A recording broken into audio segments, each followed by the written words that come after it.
Task 2 is about managed communication, belongs to the process domain. Analyze communication needs of all stakeholders, which means all relevant stakeholders. You cannot identify all of them, but whoever are available, you have to analyze. So you have to perform what stakeholder analysis by understanding who needs what information, why, when, which format, which technology, which frequency. So it means I'm talking about communication management plan and stakeholder engagement plan. So it means to manage communication, and manage communication, if you remember, manage is the word for executing process group. So it means our planning is done. So we need to follow the plan which we prepared. So if I go in the backward, so we are preparing communication management plan based upon a stakeholder engagement plan, and a stakeholder engagement plan was prepared by a stakeholder register, and a stakeholder register was prepared by the initial list of stakeholders, which was in charter. And ultimately, by using expert judgment, by using OPAs, by using your expertise, you were able to identify all relevant stakeholders, and you might have used the power interest grid, that who have power, who have interest, or you can have power, interest, influence cube, or you can use power and importance and legitimacy, which means we can use salience model also to identify the categories of stakeholders. So by identifying the categories of a stakeholder, by meeting their expectations. So the people who have low power and low interest, we just need to keep them update. The people who have low power but high interest, we need to keep working with them and keep informing them. The people who have low interest but high power, we have to achieve their expectation. And the people who have high power and high interest, we have to work closely with them to achieve the project objectives. So that was a stakeholder engagement grid, and salience model based upon power, urgency, and legitimacy. We were able to identify the stakeholders based upon importance, influence, based upon the ownership, based upon the rights, based upon the benefit ownership. Will be identifying the stakeholders. Who are the stakeholders? Anyone who is being impacted or will be impacted by the project or by the outcome of the project. So first one is actually what? Related to communication management plan. And for that, when you are preparing, you need all this data. Determine communication method, channel frequency, and level of details for all stakeholders from the stakeholder register, which means what will be the escalation guidelines, who needs what type of reports, and how they will get it. Communicate projects information and update effectively. Make sure that everyone is getting the right information at the right time, and confirm communication is understood and feedback is received. Because by following the basic communication model, as a sender, I am encoding, as a receiver, you are decoding, and you have to give me acknowledgement that you received the message. And if there are barriers in communication, which is noise, language, culture, distance, based upon that, we can have, as a sender, it's my responsibility to collect the feedback. If we don't know that how many channels we need, so we can use the formula n multiplied by n minus 1 divided by 2, where n is the number of stakeholders. So we can find out how many channels are available to communicate with stakeholders. So that was a small summary of project communications. And also you need to know that they are external stakeholders or they are internal stakeholders. For external stakeholders, we have to always use formal communication methods. It could be written or verbal. For internal stakeholders, we can use our informal when we are talking to our colleagues. We don't need to go very formal. We can still communicate and get the work done. And we need to choose what type of communication and what we have to use. And while communicating, we have to follow the 5 C's of communication, which means we need to ensure that everything is in correct grammar, everything is written as concise, everything is controlling the flow of ideas, it's cohesive. So we need to maintain 5 C's of communication while communicating: correct, concise, clear, cohesive, and controlling flow of ideas. Now, based upon that, in predictive, we use performance reporting like daily progress report, weekly progress report, quality reports, change request reports, and so on.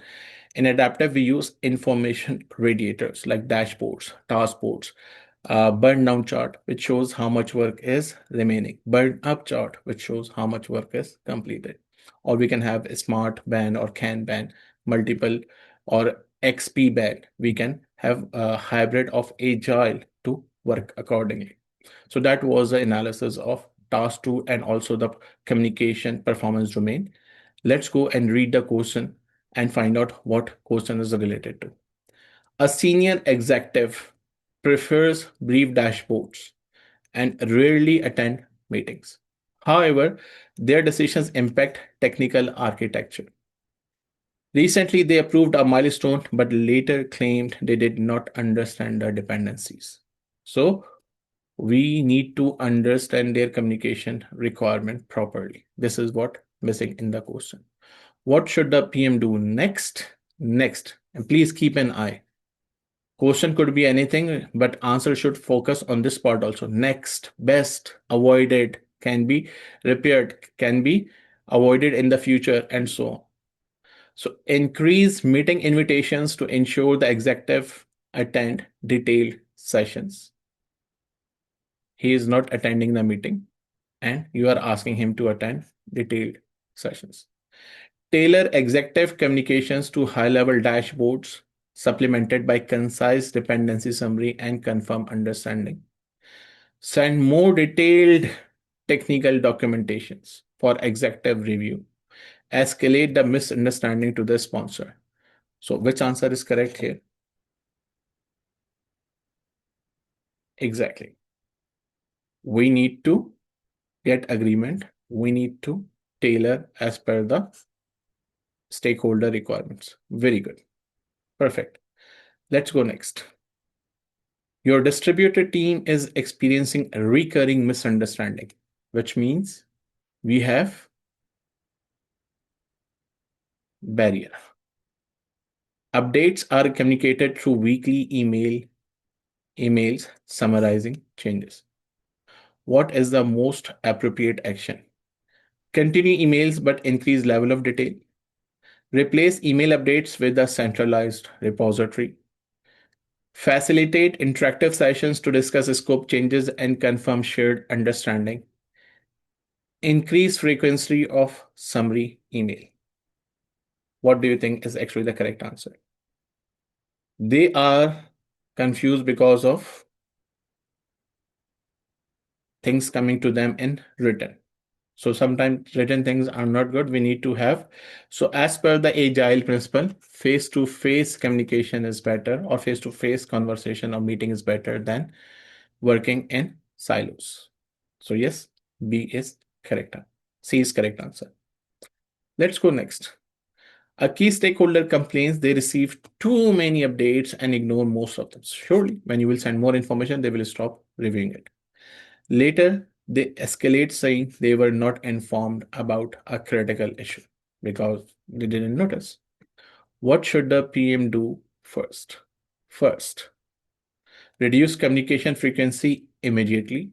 Conduct a communication needs reassessment and align on format, frequency, and escalation triggers.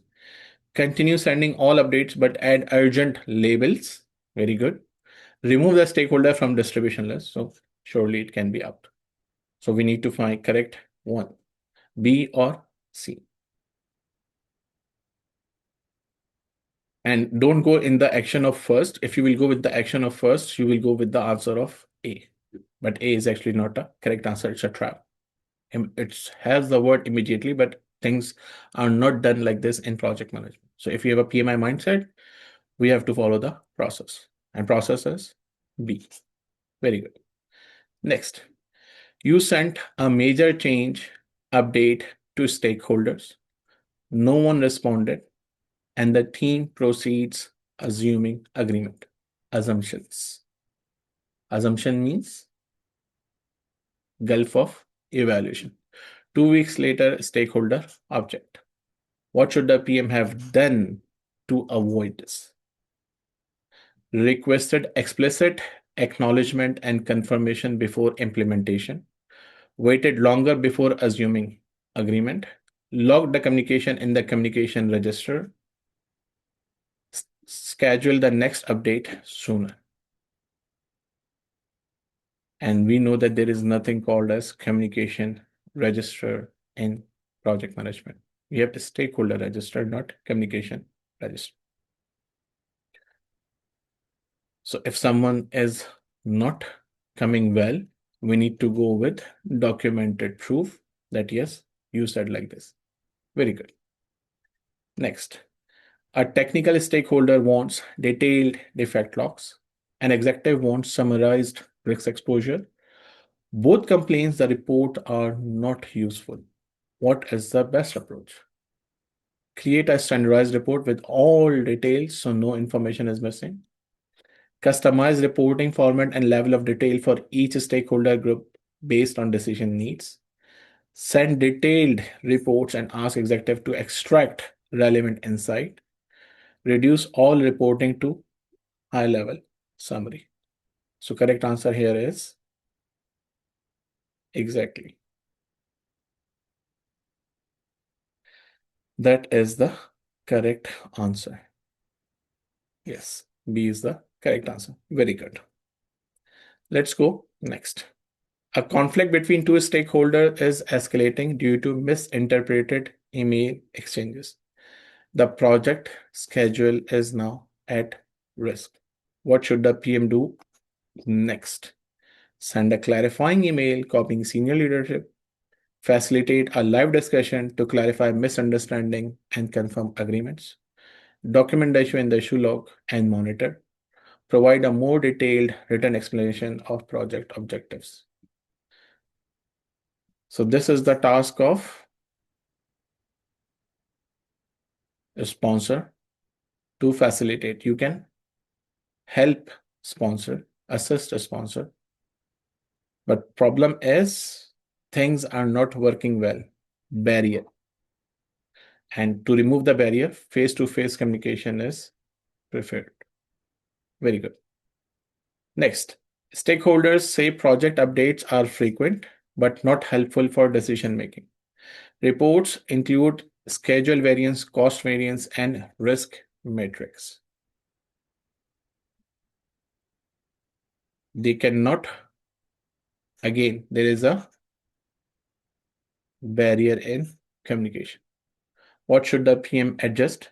Increase reporting frequency, maintain reports. So when you know this point, what is the question about? You can answer it. Maintain reports, but shorten them. Align communication content with the stakeholder decision-making needs and business impact. Send separate reports for each KPI. Very good. Very good. So yes, exactly. C is correct answer. Very nice. Next, during a hybrid project, technical teams use collaboration tools while executive rely on monthly presentations. Important risk identified in sprint reviews are not visible at the executive level. Important risk identified are not visible at the executive level. What should the PM do? Ensure risk information from sprint artifacts is translated into executive level summaries, aligned with governance reporting. Share sprint artifacts directly with executives so they can review raw data.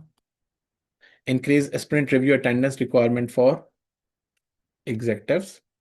Request the technical team simplify risk language.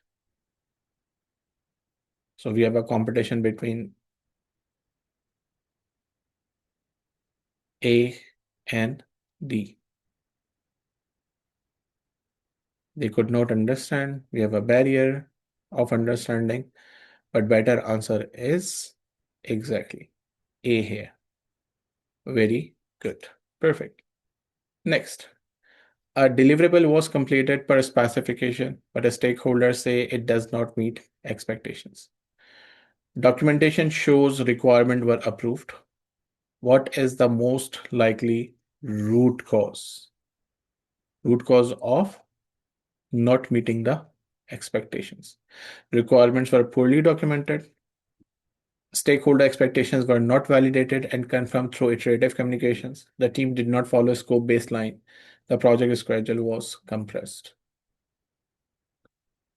So yes, here also there is one correct answer, which is B. Very good. And last question for process domain is, A stakeholder claims they were not informed of a change that affects their department. The communication register shows they were included in email distribution. What should the PM do first? Demonstrate that the stakeholders was included in the email distribution. Engage the stakeholder to understand communication gaps and determine if the message format ensured comprehension. Escalate to the sponsor for resolution. Increase communication frequency for all stakeholders. So better answer is demonstration will not solve the problem. Engaging will solve the problem. So yes, very good. That is also the correct answer. So that's how we finished the task 2 of process domain also.